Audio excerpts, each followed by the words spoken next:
تخيل وسط مدينة الإسكندرية. زمان كانت الفلسفة فيها هي لغة الشارع. المعابد الوثنية مليانة بالناس من كل طبقة. بتظهر بنت واحدة شابة صغيرة، لكن عقلها وانطباعها يهز أركان الإمبراطورية الرومانية كلها. بنت تربت وسط الغنى والراحة، لكن قلبي كان مدور على حاجة أكبر، حاجة اسمها الحق. النهاردة هحكي لكم قصة جميلة، قصة القديسة كاترين الإسكندرانية، اللي المصادر بتوصفها إن العقل اللي غلب مملكة، وإن حياتها كانت شرارة تغير مصير ناس كتير. كاترين اتولدت في الإسكندرية حوالي سنة 290 ميلادية من عيلة وثنية غنية ومرموقة ليها احترامها ومكانتها.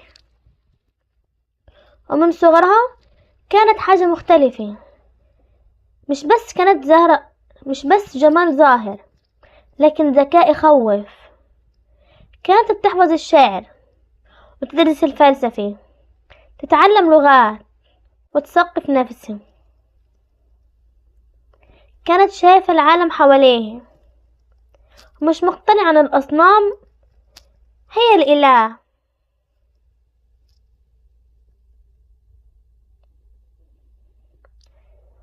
الأسئلة جواها كانت أكبر من سن، مين الإله الحقيقة، وليه اتخلقت، وليه قلبي مش مرتاح.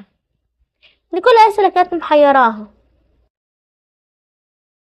اللي غير حياتي مش كان درس ولا كتاب، لكن النور. التراث الكنسي بيقول إن أمها كانت بتتردد على رجل مسيحي حكيم، كان راهب مختبئ بسبب الاضطهاد. والراجل دي شاف عقل كاترين وقال لي لو بتدور على الإله الحقيقي ادعي إنه يعني ليكي نفسه. وبعد صلوات كتير جات لحظة مختلفة، رؤية أو حلم روحي. كاترين شافت فيه نور المسيح ومعاه العذراء مريم، والرؤية دي بدلت قلبها، خلتها تحس إنها أخيرا قابلت الإله اللي كانت بتدور عليه. ومن اللحظة دي آمنت بالمسيح من كل قلب. في الوقت ده كان الإمبراطور ماكسيميانوس بيضطهد المسيحيين اضطهاد بشع. كهنة وشيوخ، رجال، ستات، الكل كان بيتسجن وبيتعذب وبيتقتل. كاترين شافت المنظر بس ما قدرتش تسكت، وقررت تعمل حاجة ما حدش يتوقعها، انها تروح بنفسها للإمبراطور. يعني فتاة عندها 18 سنة واقفة قدام الراجل اللي ماسك أقوى جيش في الدنيا، وتقول له اللي بتعمله ده ظلم، وإن المسيح هو الإله الحق. الإمبراطور اتصدم، مش بس من جرأتها لكن من منطقها وعقلها. الإمبراطور ماكسيميانوس خاف على هيبته، فقرر إنه يجيب 50 فيلسوف من أقوى مفكر الإمبراطورية علشان يثبتوا إنه كاترين غلط. بس كانت المفاجأة إنه كاترين الشابة الصغيرة وقفت قدامه بمنتهى الثقة ومن غير أي خوف، وبالمنطق والعقل وحكمتها ردت على كل الأسئلة بتاعت الحكماء اللي جابهم الملك. مش بس كده، ده في كتير منهم آمنوا بالمسيح بسبب كلامه، أو زي ما بيقول التقليد الكنسة، أو زي ما بيقول التقليد إنه اللي جم يناقشوها خرجوا مؤمنين. وده خلى الإمبراطور يغلي من كتر الغضب، وأمر بإعدام كل الفلاسفة اللي آمنوا بكاترين وكلام كاترين. كاترين تأثرت، لكن ده قوى إيمانها أكتر، وبعد المناظرات بدأ الإمبراطور يحاول يكسرها بالعنف. حبسها في السجن، عذبها بشتى الطرق، بالضرب، جروح، صيام قاسي.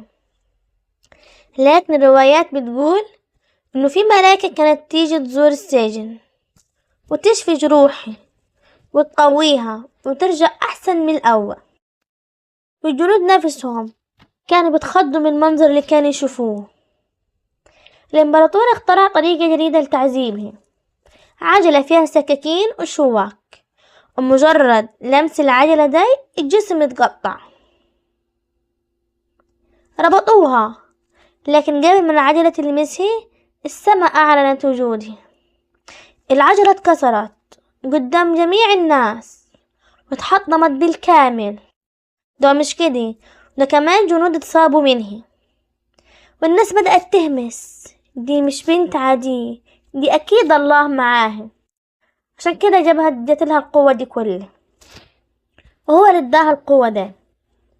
وده خلى الإمبراطور ينهار عصبيا، وفي لحظة يأس عرض عليها الزواج وقال لي ابقي ملكة معاي واعبدي آلهتك.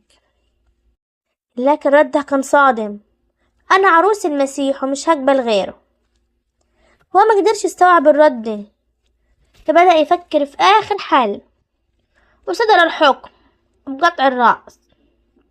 بس قبل ما ينفذوا الحكم طلبت وقت تصلى. رفعت عينيها للسماء وقالت يا رب استلم روح، خلي حياتي بركة اللي يسمع عني. ونزل السيف واستشهدت وهي عندها حوالي 20 سنة.